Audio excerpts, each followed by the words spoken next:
So, we're back from yesterday. Learned a few things. I had to take care of before we could start today. First was I had to go out and purchase a shell plate. It's an optional accessory, but you need it to complete the assembly. So, went and bought that. I had to get some grease, all-purpose grease, and make sure I was ready for today. Another thing I did is I took the back page of the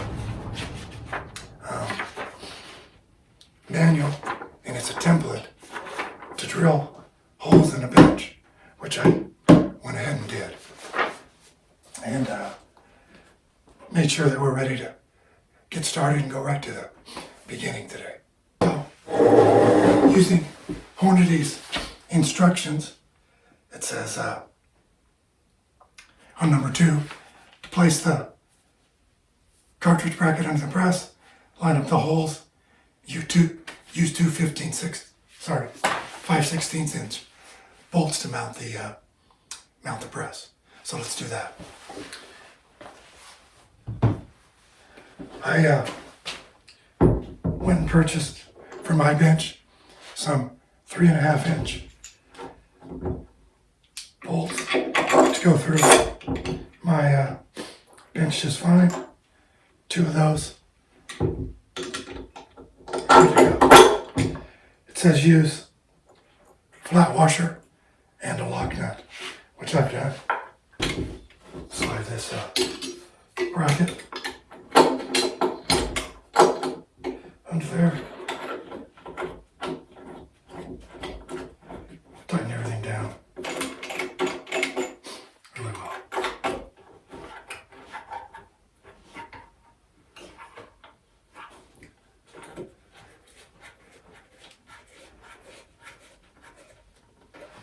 There.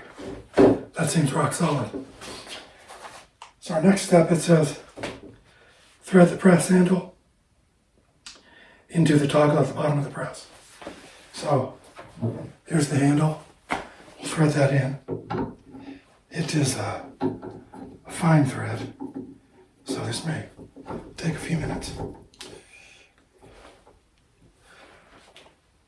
Once the handle's threaded on, it says put on a jam nut on the bottom and tighten with a 15/16 wrench.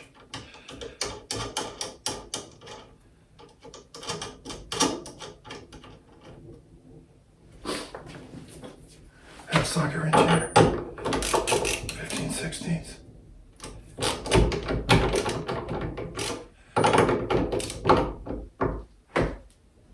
Tighten up the jam nut. Should be good to go. Okay, on to number 4.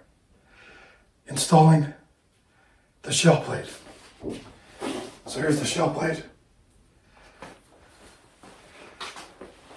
It says put a small amount of grease, multi-purpose grease, on the indents,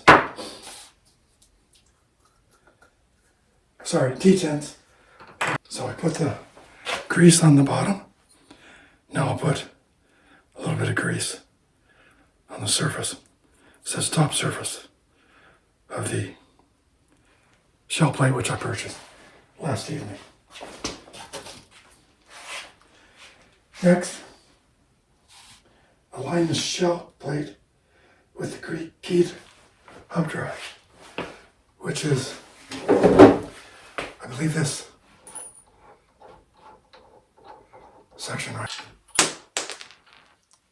In fact, when I look on this plate here, which is called the keyed drive hub, I can see 2 small indentations, which looks like where these go, plus there's a key on the main shaft.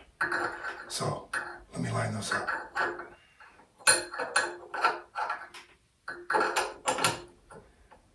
Okay. And tighten with a 5/16 Allen wrench, which I got out and prepared. Now it says gently tightened. I don't know what that means. It starts to move when I turn too hard. So I thought to guess that's gently tightened.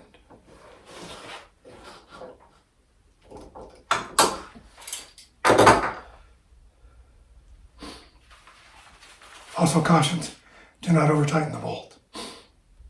Okay, and it says, take the case retainer spring, one of those springs we found. Put it around the shell plate. Okay? We'll do that.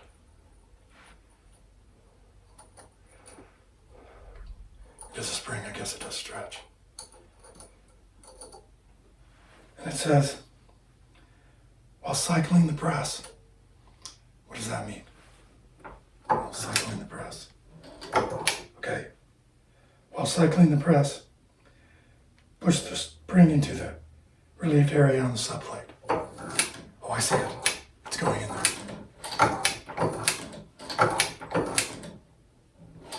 Okay, it seems to be seated. Says you'll have to cycle a few times. Okay, that's instruction number 6.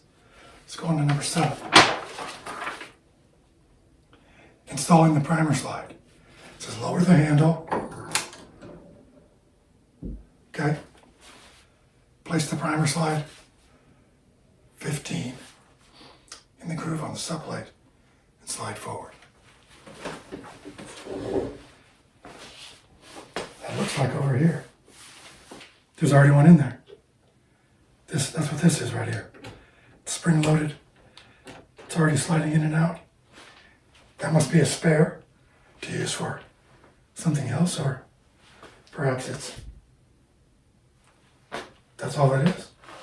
Because there's a spring loaded in there already. It's good to go. Easier than we thought. Okay.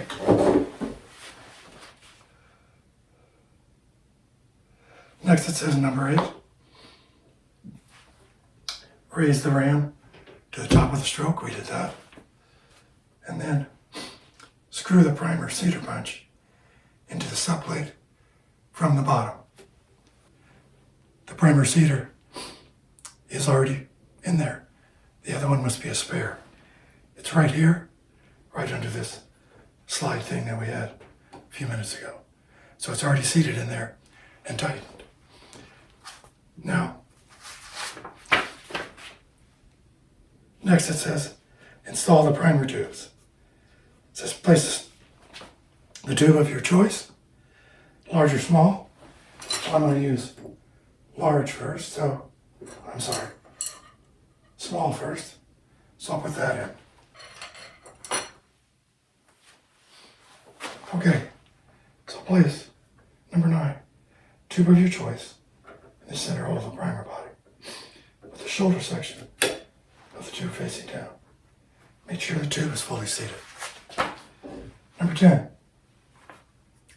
installing the primer tuber housing. That's this. It's got a threaded end. It says, screw the primer tuber housing to the primer body clockwise. Tighten very lightly.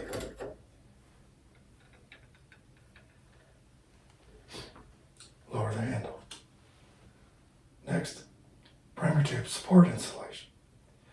Place the primer tube support 1, this black thing here, over the primer feet 2. Slip the 3 fingers inside the tube. Oh, I see. That says this will create a recess that allows the primer filler tube to properly align with the primer.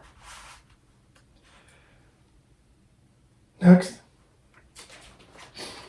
we go to the spent primer catcher installation. We want to do instructions. With the cap removed,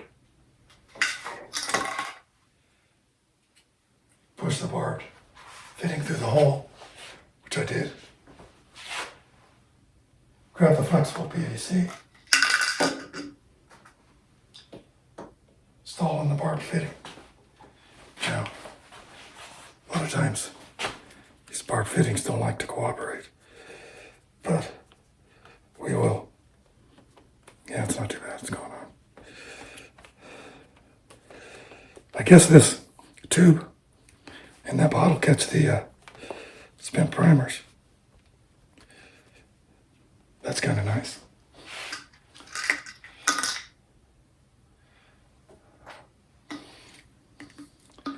Screw this on the bottle. And then we have a place to put the spent primers. Right here on the bottom of the press, down where I'm pointing here, there's a little tube. You can just, it's a brass tube coming out of the main body. And then I'll just compress that, slide it up the tube, and we're in business. Bottle's fastened there. So, at this point it says, the assembly of the lock and load AP press is now complete.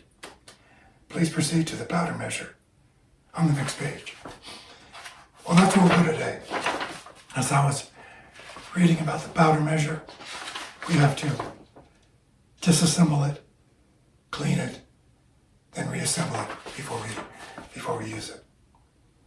So we'll tackle that tomorrow. Thanks for watching.